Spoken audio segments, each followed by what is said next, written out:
Salam semua para tetua, jumpa lagi bersama Mimin, di channel Alurmu. Semoga para pendengar Alurmu selalu senantiasa dinaungi kebahagiaan, kesehatan, serta rezeki yang cukup. Oke, Mimin langsung lanjut ceritanya. Selamat mendengarkan, dan hidupkan imajinasi para tetua. Cerita pun dimulai.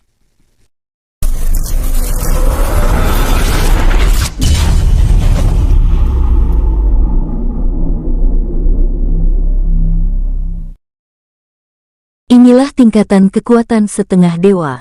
Prajurit Dewa Perunggu 1-5 tingkatan. Begitu juga dengan tingkatan Prajurit Dewa Emas, Kesatria Dewa Perunggu, Kesatria Dewa Emas, Jenderal Dewa Perunggu, Jenderal Dewa Emas, Jenderal Dewa Berlian. Dan untuk tingkatan Panglima Dewa Perunggu, itu dibagi 1-3. Begitupun Panglima Dewa Emas, Panglima Dewa Berlian. Untuk setiap bintang, memiliki tingkatan awal, menengah, akhir, puncak. Kau terlalu banyak bicara, terlebih lagi. Aku paling benci diancam oleh pengecut yang akan mati seperti dirimu, gumam Bai An dingin.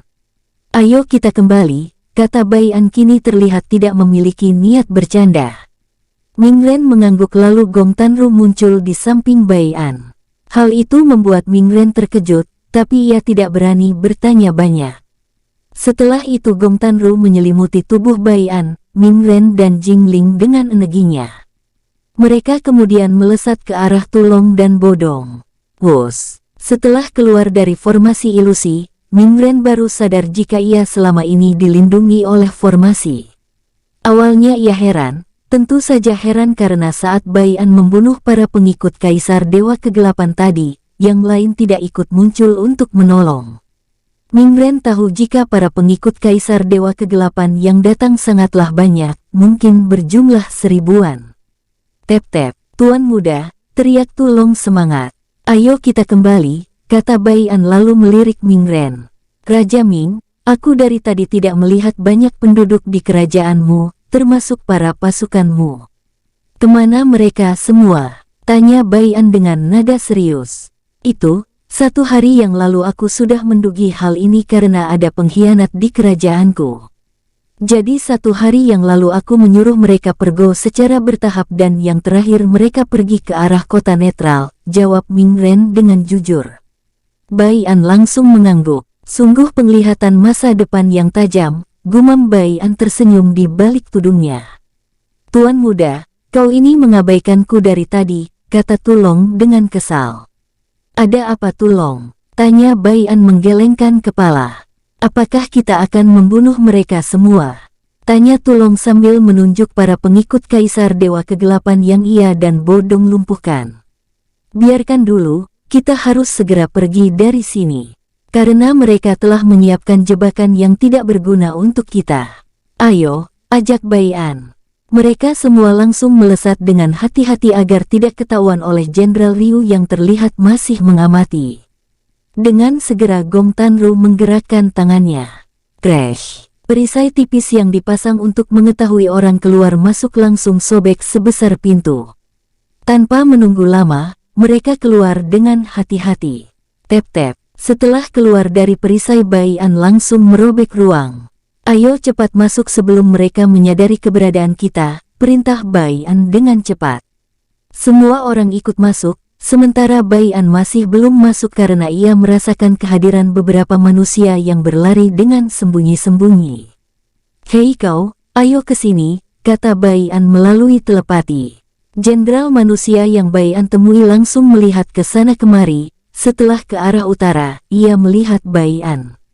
Dengan cepat ia melesat bersama 5 anak-anak, 2 laki-laki dewasa dan 5 wanita tua. Tep-tep, Tuan, kau masih di sini, sapa jenderal manusia tersebut. Kalian masuk ke celah itu, raja kalian juga ada di dalam, cepat sebelum musuh datang, perintah Bai An tanpa menjawab pertanyaan jenderal manusia tersebut. Semua orang ragu kecuali jenderal manusia, ia langsung meyakinkan semua orang jika Bai An adalah orang baik. Mereka semua langsung masuk. Wus! Bersamaan dengan Bai An terakhir masuk, formasi ilusi yang dipasang Gong Tanru langsung lenyap. Sementara Jenderal Ryu dan 10 bawahannya kini sedang asik mengawasi, tiba-tiba yang mereka awasi berubah menjadi kosong. Kemana mereka semua? Tanya salah satu bawahan Jenderal Ryu. Jenderal Ryu yang mendengar itu langsung mengalihkan pandangannya ke tempat 100 lebih ahli suci sedang menyiksa Jingling dan Mingren. Tapi yang ia lihat juga kosong. Dengan cepat Jenderal Ryu menghilang lalu muncul di tempat tersebut. Setelah ia mengedarkan kesadarannya ke seluruh kerajaan, ia langsung berteriak keras. Kurang ajar, bukan kita yang menjebak tapi kita yang terjebak olehnya. Aku akan menemukan dan membunuhmu. Siapapun kau. Karena kau berani berurusan denganku, dan membunuh semua pengikutku maka kau akan menderita lebih dulu sebelum kau mati, kata Jenderal Ryu berteriak sambil mengeluarkan aura kegelapan yang sangat pekat. Betapa malunya dirinya saat ini, ia tak menduga bahwa dirinya yang terjebak. Sementara 10 bawahan Jenderal Ryu kini diam tak tahu harus mengatakan apa. Tubuh mereka semua merinding, mereka tahu mereka pasti yang akan disalahkan sekarang. Kalian bersepuluh, cepat cari mereka, aku yakin mereka masih belum jauh dari sini. Jangan kembali sebelum kalian menemukan jejaknya. Jangan bertindak sembarangan. Jika kalian menemukan jejaknya langsung hubungi aku segera. Kata Jenderal Ryu menatap tajam semua bawahannya. Ke-10 bawahan Jenderal Ryu langsung mengangguk, mereka langsung melesat menjadi 5 bagian ke berbagai arah. Seitu Jenderal Ryu kini bingung mau menjelaskan bagaimana ketuanya. Cukup lama Jenderal Ryu memikirkan sebuah alasan. Ia langsung tersenyum, ia langsung melesat ke arah kota monster menemui tuannya. Jenderal Ryu kini bisa dianggap telah menguasai kerajaan manusia, tapi tidak mempunyai penghuni sedikitpun. Sementara jauh dari kerajaan manusia. Tempat tersebut adalah padang gurun pasir, walau begitu. Kota-kota di sana sangat besar dan megah. Kota ini adalah kota monster. Hei Niu, Fu Chen dan Hong Chu kini sedang asik minum anggur. Terlihat jelas di wajah mereka kurang puas. Saudara Hei, lebih nikmat arak daripada anggur ini. Anggur ini sama sekali tidak berasa, kata Hong Chu lalu membuang anggur tersebut. Kau benar, lebih baik keluarkan saja 1 gentong kecil arak. Semua orang yang ada di kedai ini juga tidak akan terlalu tahu, kata Hei Niu. Itu tidak bisa, apa kau tidak sadar jika wangi arak ini akan langsung menyebar jika membuka tutup araknya? Kata Fu Chen melarang Hong Chu dan Hei Niu. Hong Chu dan Hei Niu langsung sadar. Karena saat ini mereka sedang berada di kedai, jadi tentu saja mereka akan mencium wangi arak ini, walau sangat jarang para monster ini tahu wangi arak. Tapi pasti ada 1 atau 2 yang tahu jika wangi tersebut adalah wangi arak. Mereka kesini karena di kedai ini akan banyak sekali informasi yang didapat. Hei Niu dan Fu Chen dulu sering datang ke sini untuk mencari beberapa informasi. Mereka juga telah mendapat informasi yang lumayan bagus. Namun masih belum mau memberitahukan ini kepada Baian, lantaran informasi yang mereka dapatkan belum pasti. Aku mendapatkan ide, teriak Hong Chu. Teriakan Hong Chu membuat semua orang langsung melirik ke arah meja mereka bertiga. Pak! Punggung Hong Chu langsung dipukul oleh Hei Niu dan Fu Chen secara bersamaan. Kau ini membuat malu saja, bisik Hei Niu dan Fu Chen bersamaan. Hehehe, aku mendapatkan ide bagus. Bagaimana jika kita mengoleskan daun elang, karena daun elang memiliki bau yang tidak sedap. Kita akan mengolesnya di sekeliling tong kendinya, kata Hong Chu mengutarakan niatnya. Kau ini ada-ada saja. Mana mungkin kita mau mencium bau yang sangat menyengat seperti itu. Terlebih lagi kita tidak memiliki daun elang, dengus Hei Niu. Hehehe, jika kalian ingin, aku ada. Kekeh Hong Chu. Apa, kau menyimpan hal yang menjijikan seperti itu, kata Hei Niu dan Fu Chen serempak. Pandangan Hei Niu dan Fu Chen juga jijik terhadap Hong Chu. Hong Chu yang melihat tatapan jijik mereka tetap acuh. Ia kini melirik kedua saudaranya untuk melihat tanggapannya tentang apa yang ia sarankan tadi. Tapi Hei Niu dan Fu Chen dengan cepat menggelengkan kepalanya.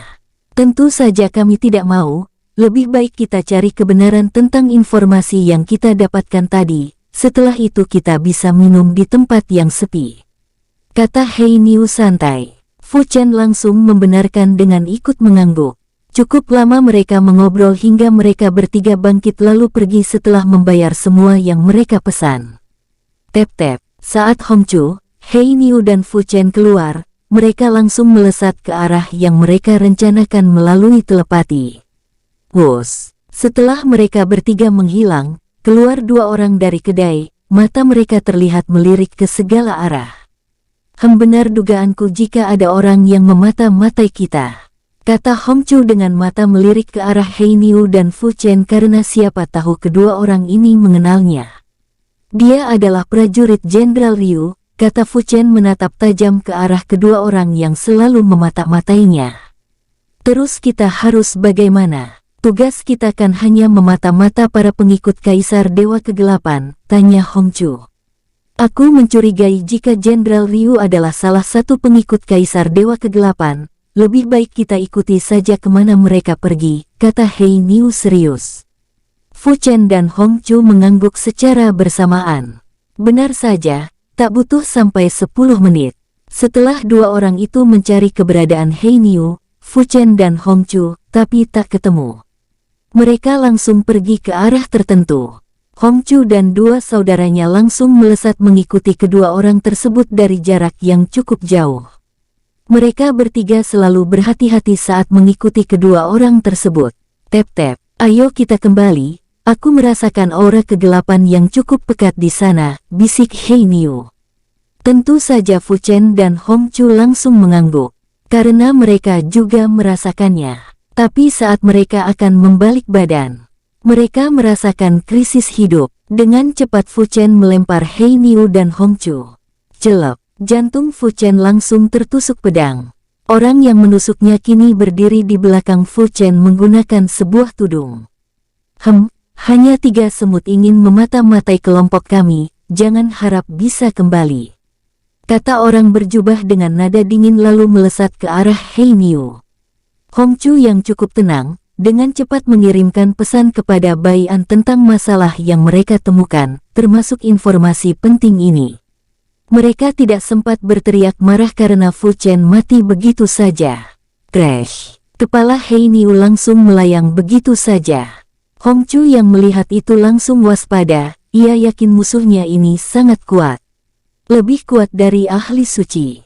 Wus! Karena insting Hongchu yang tajam, ia merasa sebuah pedang berada di ujung jantungnya. Treng! Dengan cepat Hongchu mengeluarkan pedang dari cincin penyimpanannya. Walau berhasil menahan, Hongchu tetap saja terpental jauh hingga menabrak tembok. Orang berjubah hitam tersebut kembali muncul di depan Hongchu. Treng! Lagi-lagi Hongchu mampu menahan serangan orang berjubah hitam tersebut. Saat orang berjubah hitam melihat Hongchu dikelilingi oleh energi racun yang cukup kuat, orang berjubah hitam tersebut diam di tempatnya sambil mengerutkan keningnya. Jauh di kota monster, saat Bai An akan memasuki kota netral, ia tiba-tiba berhenti. Ada apa tuan muda? Tanya Tulong penasaran. Kalian masuk lebih dulu, nanti aku akan menyusul, kata Bai An. Tanpa menunggu jawaban dari Tulong dan yang lain, Bai An langsung menghilang dari tempatnya berdiri. Ada apa pangeran? Tanya Gong Tanru penasaran. Aku mendapat pesan jika Hei Niu, Fu Chen dan Hongchu dalam bahaya, yang mengirimi aku pesan adalah Hongchu. Jawab Bai An dengan serius. Gong Tanru langsung mengangguk paham. Dengan cepat Bai An merobek ruang, dan mencoba fokus untuk muncul di depan gua tempatnya berkultivasi bersama Hei Niu dan Tulong dulu.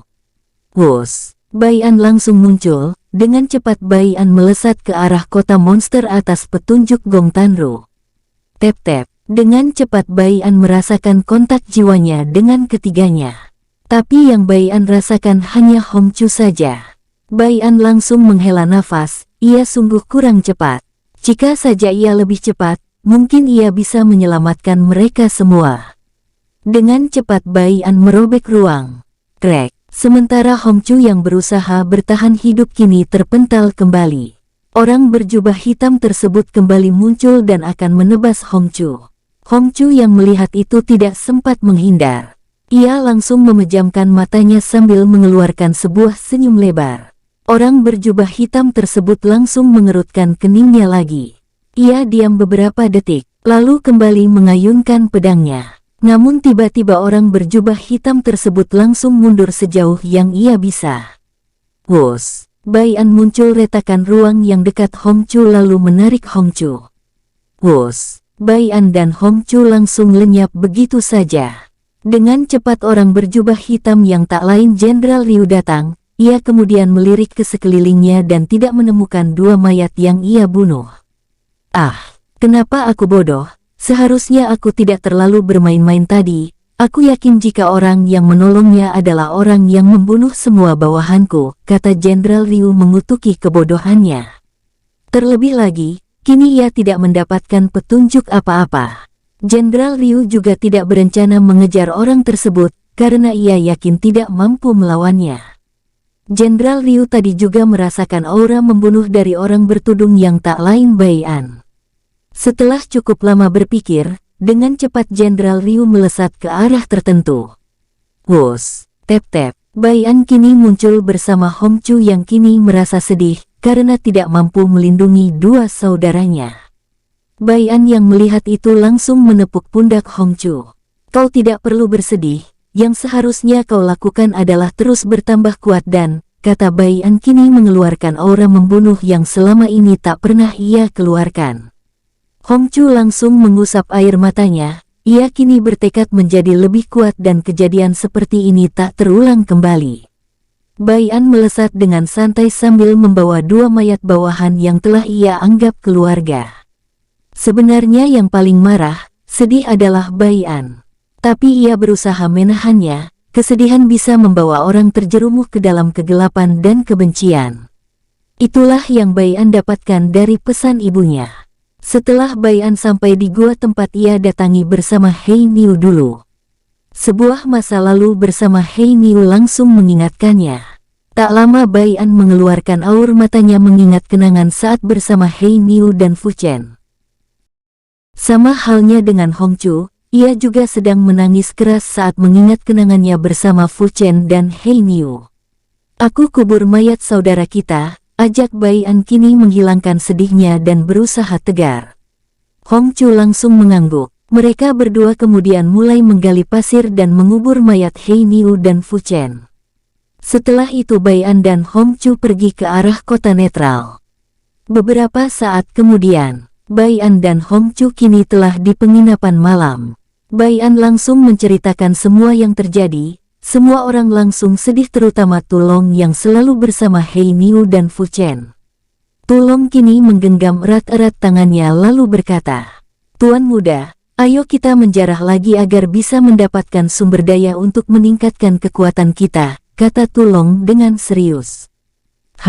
Kau ini ingin mengajari tuan muda menjadi perampok ya, dengus Decang. Tapi tak lama Decang tersenyum lalu menambahkan, "Tapo itu tidak buruk. Idemu boleh juga saudara Tu. Demi membalas dendam kita harus melakukan segala cara untuk kuat, walau menjadi perampok sekalipun." Pletak, tiba-tiba Jingling yang entah datang dari mana tiba-tiba memukul kepala Decang. Jingling tadi tidak ikut berkumpul karena mereka pikir Jingling masih istirahat karena kelelahan. "Kuk, saudari Jing, kau sungguh kejam memukul kepalaku," dengus Decang. Bai An yang melihat Jingling kini langsung bertanya, "Apa kau tahu di mana Han Lili berada? Kata mereka kau pergi bersamanya." Aku juga bertanya kepada Tulong, Bodong dan Mingren, tapi mereka bilang hanya kau yang tahu.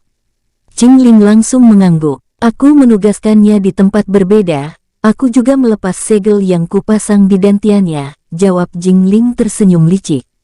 Melihat senyum Jingling, Bai An merasa tidak enak. Bai An langsung berpikir, apakah ia menggunakan namaku agar wanita itu mau menuruti keinginan Jingling? Tebakan Bai An tidak salah, Jingling memancing Han Lili menggunakan nama Bai An. Karena Jingling tahu Han Lili sangat menyukai Bai An karena ketampanannya. Sementara semua orang kini menganga seperti orang bodoh melihat ke arah Jingling lalu ke arah Bai An secara bergantian. Tak lama Bai An kembali bertanya, "Mumpung kau sudah sadar dan kondisimu terlihat pulih, kapan kita ke tempat itu?" Jingling yang mengerti langsung mengangguk. "Sekarang juga bisa, kita hanya perlu membawa Tulong saja, karena ini cukup bagus untuk pelatihannya nanti," jawab Jingling. Bai An mengangguk. "Paman Gong, aku berencana pergi. Selama aku pergi kau akan menjaga mereka di sini. Aku juga akan menyuruh mereka meningkatkan kekuatan mereka. Rencananya aku akan memberikan beberapa kristal berlian kepada mereka," kata Bai An memberitahu Gong Tanru melalui telepati. Gong Tanru langsung berkata, "Tapi pangeran," jejak kekhawatiran muncul di wajah Gong Tanru. "Kau tenang saja, aku bisa menjaga diriku," kata Bai An dengan santai. Walau enggan, Gong Tanru hanya mengangguk dengan patuh. Setelah itu Bai An langsung melirik mereka semua yang ada di sini. "Gecang, kau bagikan isi cincin ini kepada saudaramu. Aku yakin dengan isi cincin yang kuberikan kalian akan menembus ahli suci, dan memungkinkan akan menembus Raja Dewa," kata Bai An lalu melirik Ming Ren. "Untukmu Raja Ming, kau harus menjaga mereka karena mungkin kau yang paling cepat menerobos ke tingkat Raja Dewa." Bai An memberikan Ming Ren tugas ini karena ia yakin jika Ming Ren tidak butuh waktu lama baginya untuk menerobos. Karena ia yang terkuat di sini. Ming Ren langsung mengangguk. "Saya pasti akan menjaga para saudara saya, walau saya baru mengenal mereka. Tapi mereka telah menganggap saya sebagai keluarga selama beberapa jam bersama mereka," jawab Ming Ren dengan jujur. Mendengar itu, Bai An langsung pamit pergi bersama Jingling dan Tulong. Dengan cepat mereka bertiga keluar dari kota menuju ke wilayah timur. Waktu terus berlalu, 4 hari kemudian Bai An, Jingling dan Tulong muncul melalui retakan yang dibuat oleh Bai An. Membutuhkan banyak energi jika terus-menerus menggunakan hukum ruang. Seandainya hukum ruang di dunia ini sama dengan dunia Heavenly Chaos, aku tidak perlu menggunakan sedikit pun energi karena hukum ruang di dunia itu sama dengan hukum ruang tingkat yang kukuasai, gumam Bai An menghela nafas panjang.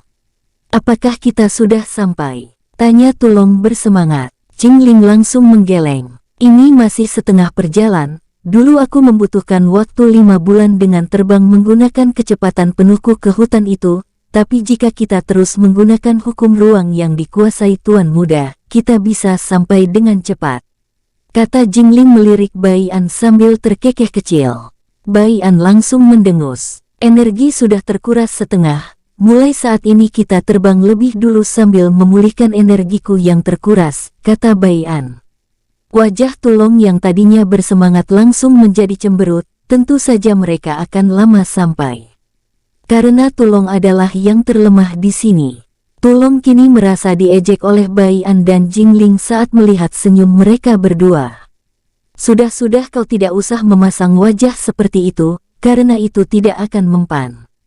Lebih baik kita mencari beberapa hewan buruan untuk kita makan, karena ini sudah mau malam," kata Bai An melambaikan tangannya.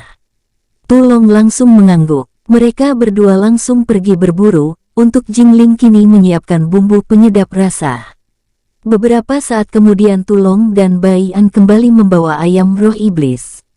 1 jam telah berlalu. "Ah, kenyangnya," kata Tulong. Walau ia tak ikut makan ayam hutan dan makan daging manusia, ia terlihat paling bahagia setelah makan malam bersama. Tentu saja Bai An mengerti maksud dari wajah Tulong. Itu adalah isyarat agar ia mengeluarkan arak. Dengan santai Bai An melambaikan tangannya dan berkata, "Kita minum jangan terlalu banyak, karena setelah ini kita akan langsung bergerak. Tadi aku menemukan sesuatu yang cukup menarik saat berburu bersama Tulong." Mendengar itu Jingling langsung mengerutkan keningnya. Karena menurutnya hutan ini tidak ada yang spesial. Jingling dulu sering melewati tempat ini dan cukup hafal daerah sini. Tapi saat mendengar ucapan Bai An, tentu ia penasaran apa yang ditemukan oleh Bai An.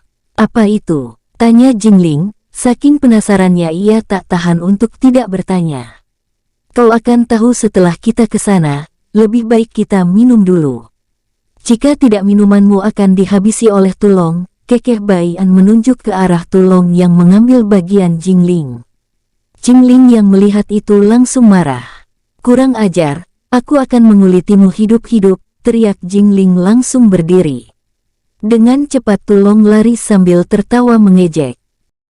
2 hari telah berlalu, kini Bai An, Jingling dan Tulong sedang melesat ke arah hutan kematian. Terlihat wajah Tulong masih lebam akibat dipukuli Jingling 2 hari lalu. Bai An dan Tulong juga memutuskan untuk melihat nanti saja saat kembali, apa yang pernah mereka temukan saat berburu. Jingling hanya mengiyakan saja. Tep-tep, kita akan memasuki wilayah hutan kematian, di sini banyak sekali bahaya mengintai, hati-hatilah karena di sini banyak bintang roh iblis yang setara ahli suci. Kata Jingling memperingati. Bai An dan Tulong langsung mengangguk. Bai An juga dapat merasakan sedikit aura kematian di dalam hutan ini. Walau ia masih belum merasakan adanya binatang roh iblis di sekitaran sini. Wus, mereka bertiga langsung melesat di lebatnya hutan kematian. Baru saja 3 kilometer mereka melesat. Sebuah serangan tiba-tiba langsung melesat ke arah Tulong. Tulong yang memiliki penciuman tajam langsung mengayunkan tinjunya. Bam! Bintang roh iblis berjenis harimau langsung terlempar cukup jauh. Tulong tidak berhenti begitu saja, ia langsung melesat ke harimau berwarna hitam itu lalu mengayunkan tinjunya. Tinju Tulong terlihat sederhana, tapi bagi harimau hitam itu adalah tinju yang bisa membuatnya mati begitu saja jika terkena pukulan Tulong. Dengan cepat harimau hitam tersebut mengencangkan keempat kakinya. Bam! Bertepatan dengan Tulong akan memukul wajah harimau hitam. Harimau hitam tersebut mampu menghindar ke samping. Gerakan harimau ini cepat juga, kata Tulong terkekeh. Sementara Bai An dan Jingling hanya menonton dari kejauhan. Mereka berdua juga merasakan ada banyak mata kini sedang mengintainya. Tapi Bai An dan Jingling tetap santai, karena tingkatan para binatang roh iblis ini masih di bawah tingkatan Tulong. Jadi mereka yakin Tulong akan mampu menghadapinya. Sementara Tulong kini menyeringai kejam. Jadi ini yang dimaksud Jingling dengan menyuruhku ikut untuk pelatihan, ini sangat bagus, gumam Tulong. Tulong kemudian berlari ke arah harimau hitam. Dengan cepat tangan Tulong membentuk cakar, dan mengayunkannya ke arah harimau hitam. Harimau hitam langsung kembali mengencangkan keempat kakinya.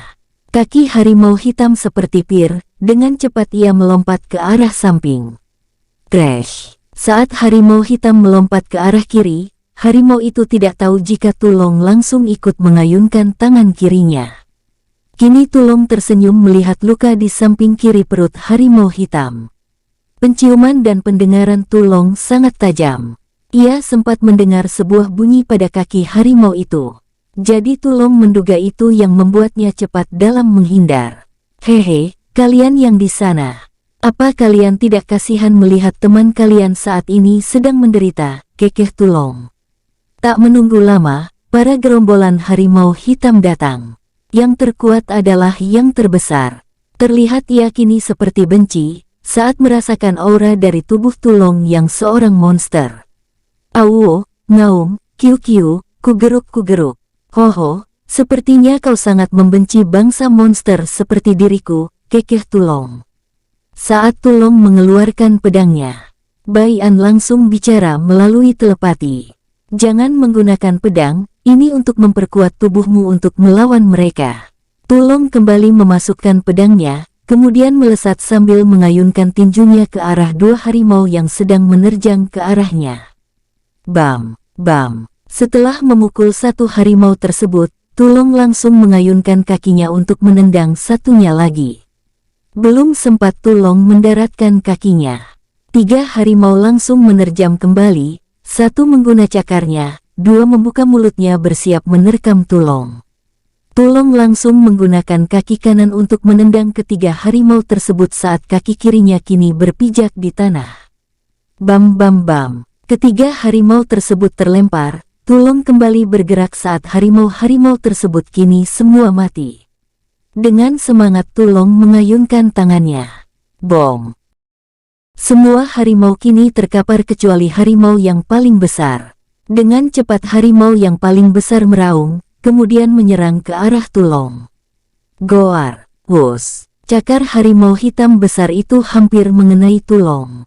Dengan cepat Tulong ikut mengayunkan cakarnya. Bam! Tulong langsung mundur satu langkah, sedangkan harimau besar itu diam di tempatnya dengan angkuh, ia memamerkan giginya. Ger! Untuk kekuatan fisik Tulong kalah, tapi Tulong bisa menghadapinya karena ia sangat cerdas dalam hal menghadapi musuh yang jauh lebih kuat darinya, kata Jingling mengutarakan pikirannya saat melihat Tulong bisa mundur satu langkah. Dari yang Jingling lihat, sebenarnya Tulong bisa mundur 10 langkah saat menghadapi harimau hitam tersebut. Sementara Bai An terkekeh kecil. Apakah kau yakin Tulong kalah beradu fisik? Kata Bai An tersenyum. Jingling yang mendengar itu langsung melihat ke arah harimau hitam, untuk melihat apakah ada luka di tubuhnya, tapi Jingling melihat harimau hitam itu sangat sombong, itu membuktikan jika harimau menang saat beradu fisik.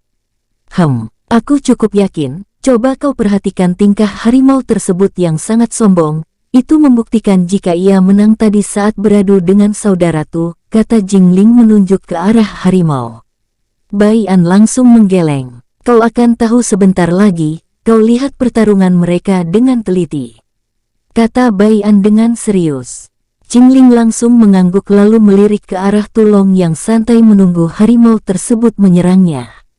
Hoaam. Kau terlalu banyak gaya, cepat kesini serang aku harimau jelek, kata Tulong mengejek. Seakan mengerti tantangan dan ejekan dari Tulong. Harimau tersebut langsung melesat ke arah Tulong. Saat harimau tersebut kembali mengayunkan cakar kanannya, Tulong dengan santai ikut mengayunkan tinjunya. Bam! Cakar beserta kaki kanan harimau hitam itu langsung bengkok. Ger! Geraman kesatikan dari harimau tersebut cukup memilukan dan nyaring di telinga Tulong. Hehe, kau tidak menyangka bukan? Kekeh Tulong. Dengan cepat Tulong melesat lalu memukul kepala harimau tersebut. Bom! Kepala harimau tersebut langsung meledak tanpa perlawanan. Harimau tersebut tidak melawan karena ia tidak bisa melihat gerakan Tulong, terlebih kakinya juga patah.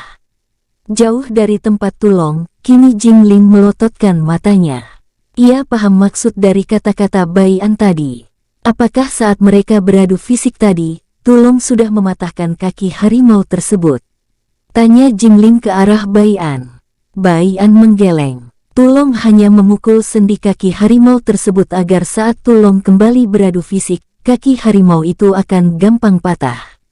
Kau juga lihat tadi saat ia mundur itu, sebenarnya ia sengaja agar harimau hitam itu sombong karena merasa di atas angin. Itu juga kesempatan Tulong lebih mudah melawannya karena merasa di atas angin.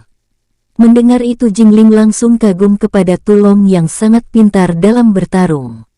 Tak lama Tulong datang dengan wajah semangat. Ayo kita masuk ke wilayah hutan terdalam. Aku sudah tidak sabar melawan para binatang roh iblis yang lain, kata Tulong bersemangat. Bai An menggelengkan kepalanya. Apa kau tidak sadar jika ini sudah malam? Kau terlalu lama bertarung tadi dan terlalu menikmatinya hingga kau tidak menyadari ini sudah malam. Kata Bai An dengan santai. Tulong langsung melihat ke atas dan melihat hari sudah gelap. Hehe, aku tidak menyadari hal ini, kata Tulong cengengesan sambil menggaruk kepalanya yang botak. Bai An langsung menggelengkan kepalanya. Setelah itu Bai An menyuruh Tulong membawa mayat harimau yang ia bunuh, untuk dijadikan harimau bakar saus tiram. Setelah mengambil mayat harimau dan menggulitinya dan memotong kecil-kecil, mereka mulai membakar daging harimau tersebut. Sementara Tulong asik makan daging manusia mentah yang telah ia siapkan dari dulu. Saat malam hari, mereka bertiga mencari tempat nyaman untuk istirahat. Namun jarak yang mereka ambil tidak jauh. Bai An kini duduk bersila memejamkan mata, ia tidak tidur melainkan sedang berkultivasi. Terlihat ki di sekitar Bai An terserap ke tubuh Bai An. Ki di hutan ini cukup padat, maka dari itu Bai An menyerapnya mumpung ada kesempatan. Jingling dan Tulong juga melakukan hal yang sama. Pagi harinya, Bai An, Tulong dan Jingling kini sedang melesat dengan kecepatan penuh. Tulong. Wos, wos. Kenapa di sepanjang jalan ini tidak ada bintang roh iblis, dan hanya saat kita memasuki hutan kematian saja kita menemukan harimau hitam tadi, tanya Tulong sambil melihat sekelilingnya. Itu karena aku membawamu di jalan teraman, tapi nanti saat kita sampai dan meningkatkan kekuatan, aku akan membawamu ke sarangnya. Kau akan melihat nanti, mengapa hutan ini dinamakan hutan kematian saat kau melihat sarang binatang roh iblis. Kata Jingling tersenyum tipis. Mendengar itu, tentu Tulong bersemangat. Ia dengan cepat berkata, ayo kita ke lokasi di mana kau menyimpan hartamu saudari Jing, kita harus cepat, karena aku tidak sabar melihat sarang para binatang roh iblis ini. Bai An dan Jingling terkekeh kecil, saat melihat kelakuan Tulong. Mereka kemudian berangkat saat itu juga karena desakan Tulong. Saat Bai An melihat semangat Tulong, Bai An sadar ia begini karena kematian Hei Niu dan Fu Chen. Bai An juga dalam hati sebenarnya sangat hancur, tapi Bai An berusaha menguatkan dirinya agar tidak terlihat sedih.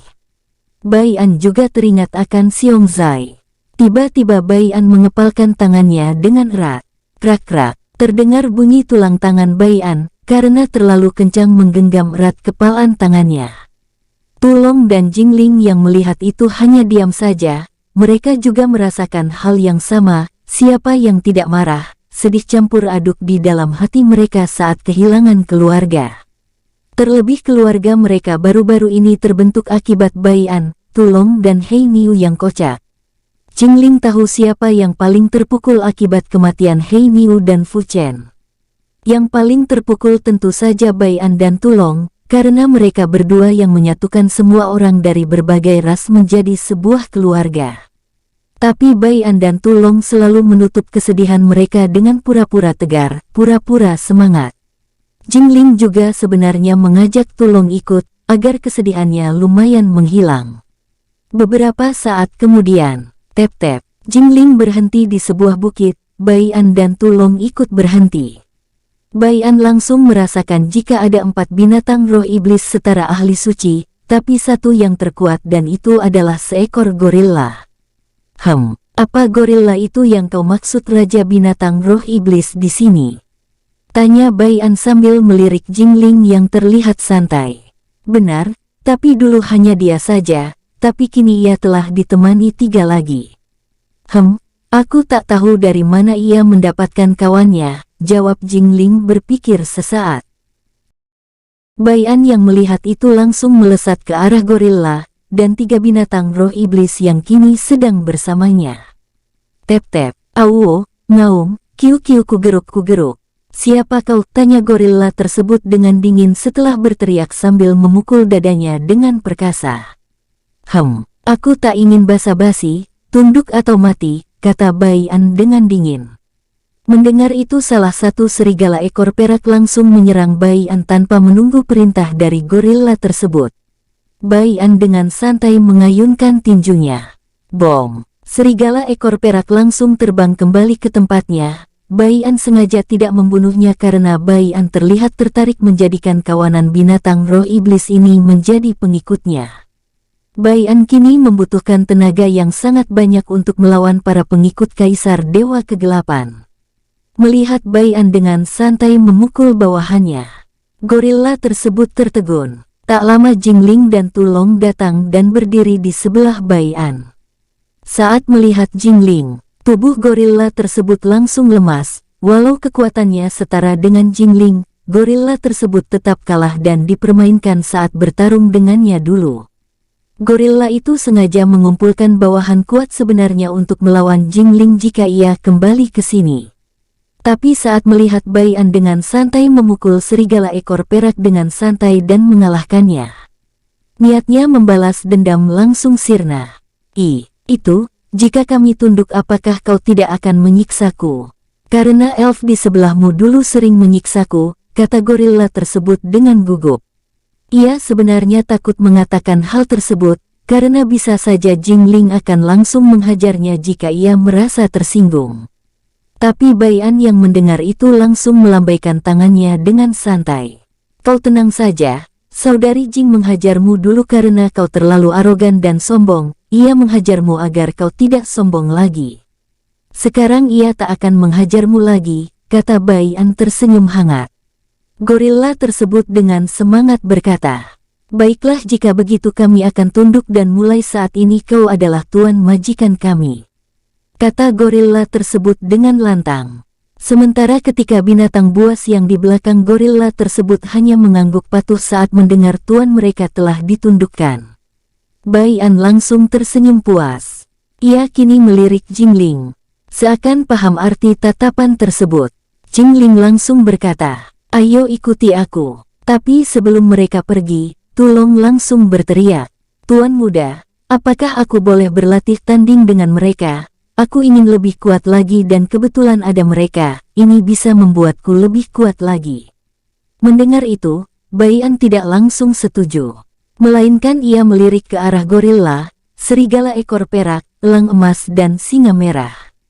Gorila yang ditatap langsung mengangguk. Tentu boleh, dia boleh memilih lawannya sendiri jika ingin berlatih. Kata gorila. Bai An langsung melirik Tulong. Kau sudah mendengarnya, mulai sekarang kalian adalah teman, jangan sampai saling membunuh, kata Bai An santai. Setelah itu Bai An dan Jingling langsung pergi ke arah puncak bukit paling timur. Tep-tep, Jingling berhenti di sebuah pohon besar, Bai An yang melihat pohon tersebut langsung mengangguk paham. Jingling langsung maju lalu menekan sesuatu, yang langsung membuat batang pohon bergeser dan membentuk sebuah pintu. Jingling langsung melirik Bai An dan berkata, ayo masuk, aku menaruh semua harta tersebut di dalam. Bai An langsung mengikuti Jingling masuk ke dalam. Tep-tep, setelah masuk Bai An diperlihatkan pemandangan yang tidak biasa. Bai An seperti melihat sebuah hotel, pandangan pertama Bai An adalah di dalam pohon ini sangat luas. Setelah itu Bai An melihat Jingling menaiki tangga. Bai An pun ikut menaiki tangga tersebut. Setelah tangga pertama, Bai An melihat hal yang sama dan itu terus hingga lantai ke-10. Tep-tep, Bai An langsung melihat ruangan kosong. Tapi di tengah-tengah ada sebuah meja. Jingling langsung berjalan menuju meja tersebut. Lalu Jingling menarik sebuah laci, kemudian mengambil sebuah cincin penyimpanan berwarna hitam. Tangkap, kata Jingling melempar cincin penyimpanan berwarna hitam elegan. Dengan sigap Bai An menangkapnya dan bergumam. Cincin penyimpanan tingkat dewa, ini pertama kali aku melihatnya secara nyata setelah diberitahu oleh ibu. Bai An tanpa menunggu lama langsung mengalirkan energinya ke dalam cincin tersebut. Setelah melihat isinya Bai An mengangguk puas karena isinya tidak mengecewakan. Kau sungguh sesuatu saudari Jing. Aku tidak menduga kau menyimpan begitu banyak harta berharga di dalam cincin ini. Aku yakin jika kita ke alam dewa, mereka juga pasti merebut beberapa isi yang ada di dalam cincin penyimpananmu ini, kata Bai An memuji. Jingling langsung melambaikan tangannya. Itu tidak dijual, tapi untuk saudara kita agar bisa meningkatkan kekuatannya. Kaulah yang akan membagi rata semua isi cincin penyimpanan tersebut, kata Jingling. Bai An mengangguk mengerti. Mereka berdua kemudian turun. Setelah keluar dari pohon tersebut, Bai An dan Jingling langsung melesat ke arah Tulong dan para binatang roh iblis. Tep-tep, setelah sampai, Bai An dan Jingling melihat Tulong dan singa merah kini berlatih, lebih tepatnya singa merah sedang menghajar Tulong. Saat ini tubuh Tulong banyak sekali luka cakaran. Menyerahlah jika kau keras kepala, kau akan terluka parah. Aku juga tidak ingin melukai temanku seperti ini, tapi apa boleh buat Karens kau memaksa dari tadi, kata singa merah sedikit kasihan. Tidak, ini belum berakhir. Aku tidak akan menyerah sebelum bisa menyentuhmu, kata Tulong keras kepala. Dengan cepat Tulong melesat maju ke arah singa merah. Tulong langsung mengayunkan cakarnya saat melihat sedikit kesempatan. Tapi singa merah dengan cepat melompat ke atas, kemudian mundur beberapa langkah. Sangat cepat, gumam Tulong kesal, inilah yang membuatnya kalah, soal kecepatan mereka berbeda jauh. Terlebih Singa Merah memiliki kekuatan tingkat Panglima Dewa Emas Bintang 3 Puncak, sementara Tulong kini kekuatannya sudah Jenderal Dewa Emas Bintang 3 Puncak. Kekuatan yang sangat jauh berbeda. Tulong kini memikirkan beberapa cara agar ia bisa menyentuh Singa Merah. Cukup lama ia berkipir, tetap saja Tulong tidak menemukan cara. Tiba-tiba ia melesat ke arah Singa Merah yang sedang melamun, karena memikirkan apa yang direncanakan Tulong. Bam! Tubuh Singa Merah langsung terpental 2 meter. Tulong seketika menjadi semangat. Haha, akhirnya aku bisa menyentuhmu, teriak Tulong kegirangan. Singa Merah langsung cemberut, ia merasa tertipu oleh Tulong. Tapi ia mengerti jika di pertarungan hidup dan mati kita tidak boleh melepas kewaspadaan. Sementara Singa Merah tadi sempat melepas kewaspadaannya. Maka dari itu ia tidak siap hingga terkena pukulan Tulong. Bai An dan Jingling langsung muncul sambil menggelengkan kepalanya. Tuan muda, kau sudah kembali. Aku kira kalian bakalan lama, kekeh Tulong. Mata Jingling langsung melotot ke arah Tulong, karena ia mengerti arah pembicaraan Tulong. Tulong semakin terkekeh lalu mengalihkan pandangannya ke arah lain, sambil bersiul-siul tak jelas. Bai An hanya diam saja walau ia juga paham maksud Tulong. Hanya saja wajah Bai An terlihat pura-pura polos saat ia diam. Jika semua orang tahu mereka selama ini ditipu oleh Bai An dengan wajah polosnya, mereka para wanita mungkin akan langsung mengejar dan menguliti Bai An hidup-hidup. Tentu mereka melakukan tersebut karena alasan malu, bagaimana tidak. Mereka tentu malu saat melihat Bai An pura-pura polos saat mereka berharap. Padahal harapan mereka telah diketahui oleh Bai An. Apa yang kalian bicarakan? Tanya Bai An tersenyum hangat. Tidak ada, jawab Jingling sedikit gugup lalu menundukkan kepalanya sambil memainkan jari-jarinya. Apa kau yakin? Tanya Bai An memastikan. Iya yakin, jawab Jingling kini dengan wajah merona saat melihat Bai An mendekati wajahnya. Bai An langsung mengangguk lalu melirik ke arah Tulong. Ambil ini, gunakan untuk meningkat kekuatanmu di sini. Aku juga akan kembali berkultivasi dan meningkatkan kekuatanku setinggi mungkin, kata Bai An melempar sebuah cincin penyimpanan ke arah Tulong. Sementara Jingling kini kesal karena langsung diabaikan oleh Bai An. Padahal ia sangat berharap mendapatkan sebuah perhatian Bai An dari dulu. Tapi karena sibuk, Jingling memakluminya. Saat melihat ada kesempatan seperti ini tentu Jingling tidak menyia-nyiakannya. Tapi Bai An mengabaikannya. Kaki kanan Jingling langsung menginjak tanah berkali-kali karena saking kesalnya. Ada apa saudari Jing? Tanya Bai An kembali. Tulong langsung terkekeh lalu saat ingin mengatakan sesuatu. Jingling langsung mengangkat kepalanya kemudian menatap Tulong. Kau lebih baik pergi berkultivasi sana. Mengganggu saja, kata Jingling dengan dingin. Bukannya takut, Tulong malah semakin menggoda.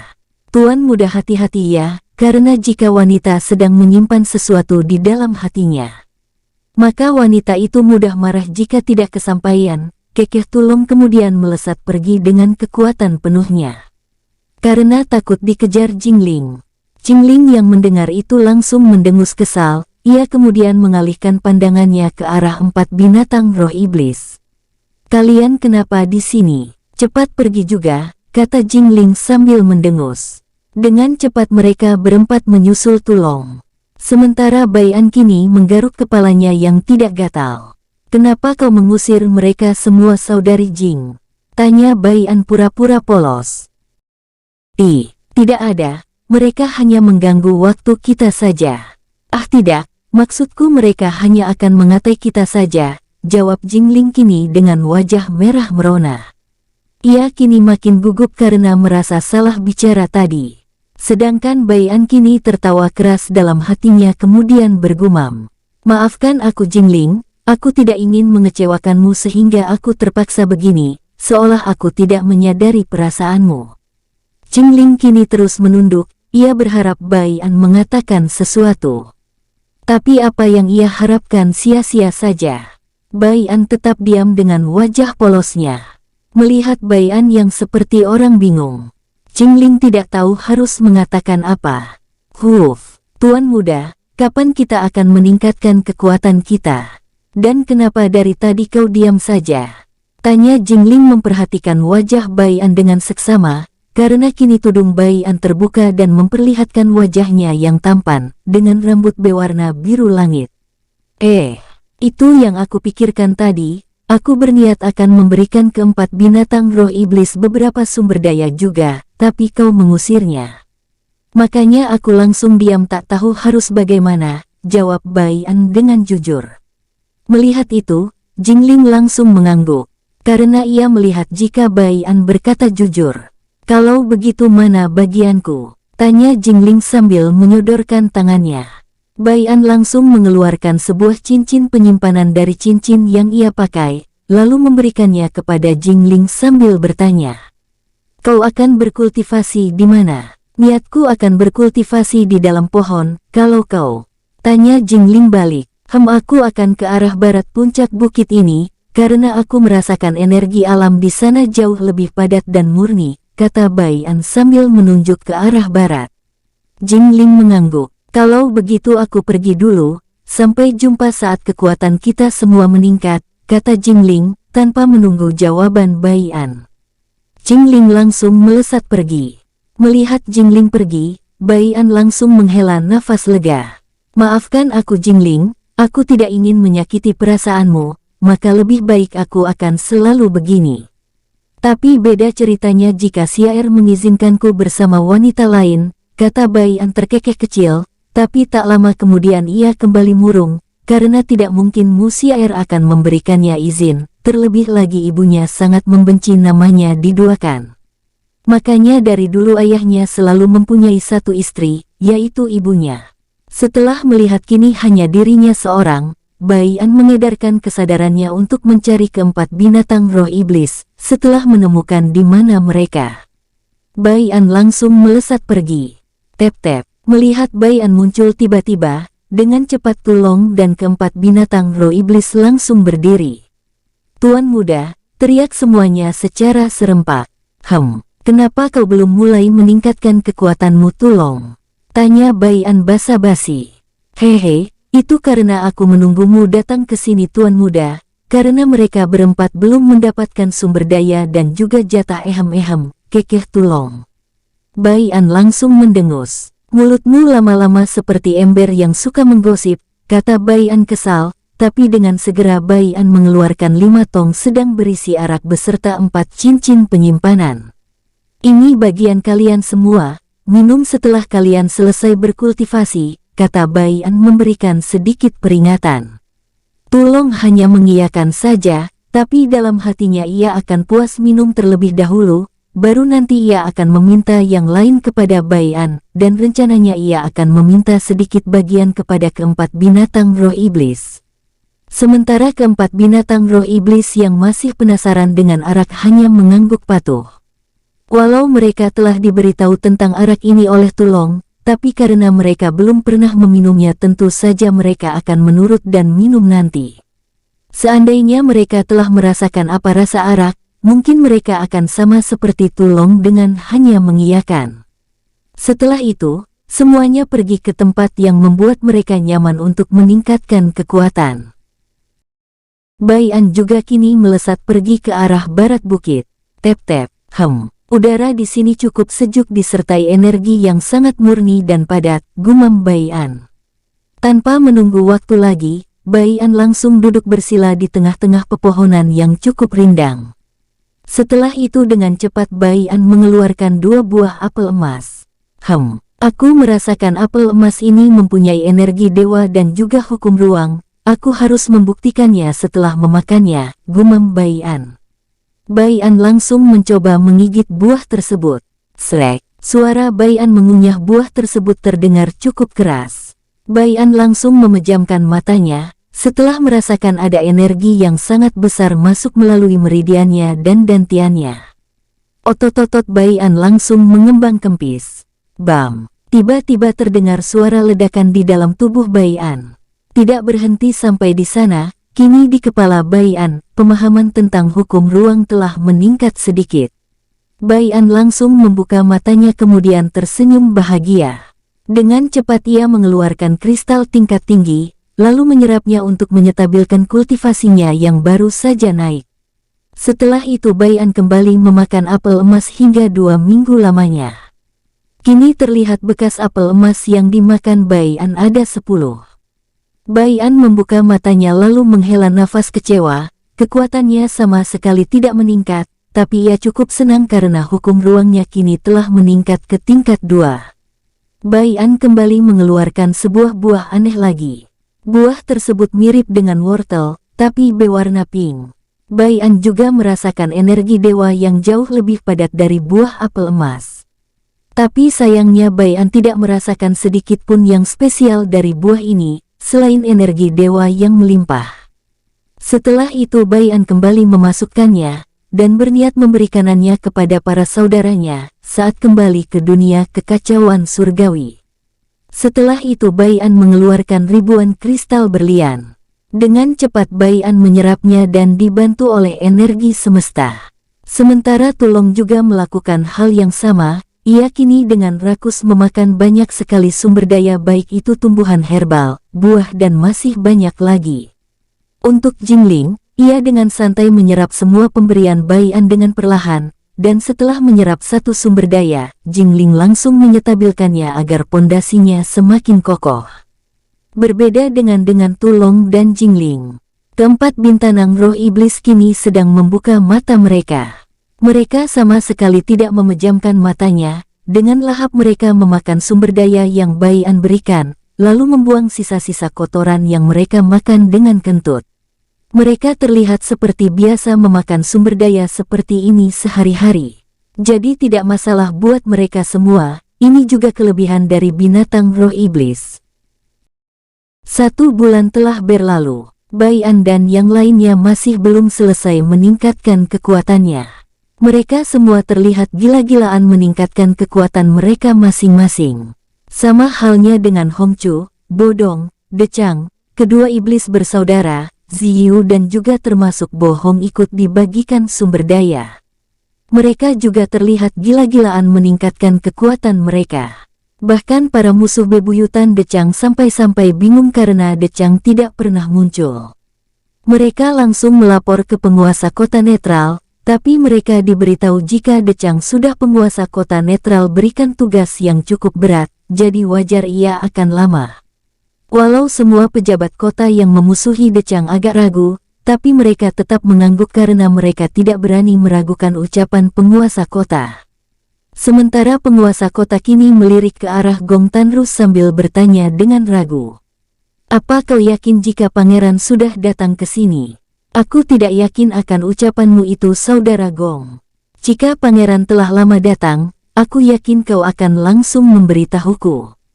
Hehe, badut, bukannya aku tak ingin memberitahumu ini awal-awal. Tapi jika kau tahu pangeran telah datang lebih dulu saat ia di kota ini, aku yakin kau akan langsung pergi meninggalkan tugasmu yang menjadi penguasa kota. Pasalnya kau adalah orang yang paling keras kepala. Terlebih jika pangeran melihat wajahmu, aku yakin ia akan tertawa, kata Gong Tanru terkekeh kecil. Badut langsung mendengus kesal. Dari dulu sampai sekarang kau ini selalu mengejekku, seandainya kau bukan adikku, sudah dari dulu ku hajar dirimu, kata Badut dengan sedikit menggeram. Hehe, jika kau ingin memukulku lagi, apa kau ingat pesan dari ayah dulu, kekeh Gong Tanru. Sebenarnya nama asli Badut adalah Gongba, tapi diganti menjadi Badut oleh ibu Bai An dulu karena ia sering membuat orang tertawa dulu saat masih di alam dewa. Badut adalah seorang prajurit elit dulu, ia memiliki banyak jasa bagi klan ibunya Bai An. Kekuatan Badut juga jauh lebih tinggi dari Gong Tanru. Mereka kesini dulu bertiga saat melarikan diri ke dunia ini.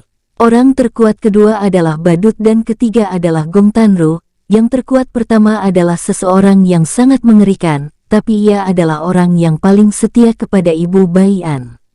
Kenapa bisa dibilang paling setia? Itu karena ia adalah orang paling lama mengikuti ibu Bai An. Sebenarnya mereka kesini berlima, Tapi dua orang terpisah dengan mereka saat berada di lorong waktu dulu, entah kemana mereka pergi, tapi Gong Tanru dan Badut yakin mereka saat ini masih hidup. Hei, Saudara Gong, apa kita tidak memanggilnya lebih dulu? Aku yakin jika ia tahu pangeran sudah datang, ia pasti akan keluar dari persembunyiannya, kata Badut bertanya ke adiknya. Untuk sekarang tidak perlu dulu. Jika nanti orang yang mengincar pangeran datang dan kita tidak bisa menghadapinya, baru kita memanggilnya. Karena dari kita bertiga dia yang jauh lebih kuat, walaupun kita berdua bergabung pun tetap kita akan kalah. Jawab Gong Tanru dengan tenang. Mendengar itu Badut langsung mengangguk dan berkata, "Baiklah, aku juga akan berusaha tetap diam di sini. Tapi jika para pengikut Kaisar Dewa Kegelapan yang lemah-lemah itu ingin melukai pangeran, aku tak akan ragu turun tangan membunuh mereka. Walau kau berusaha menghentikanku, aku tak akan segan melukaimu walau kau adikku," kata Badut dengan serius.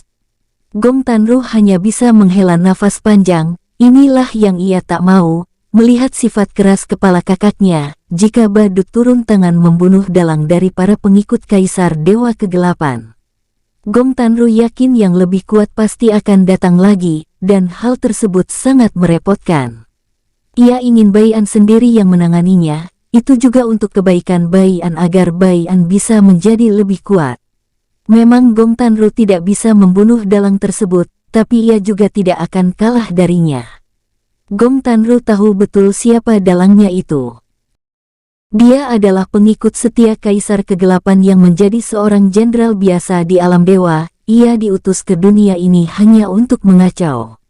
Kaisar Dewa Kegelapan adalah orang terlemah dari kelompok yang ikut menjatuhkan klan Ibu Bai An. Jadi Kaisar Dewa Kegelapan yang banyak mengambil tugas untuk mengacau di dunia setengah dewa dan dunia biasa. Sebenarnya Kaisar Dewa Kegelapan hanyalah poin menurut Gong Tanru. Ia tidak tahu siapa orang di balik ini semua. Gong Tanru langsung menghela nafas berat memikirkan itu semua. Ia saja hanyalah semut di mata Kaisar Dewa Kegelapan, apalagi dewa-dewa yang lain.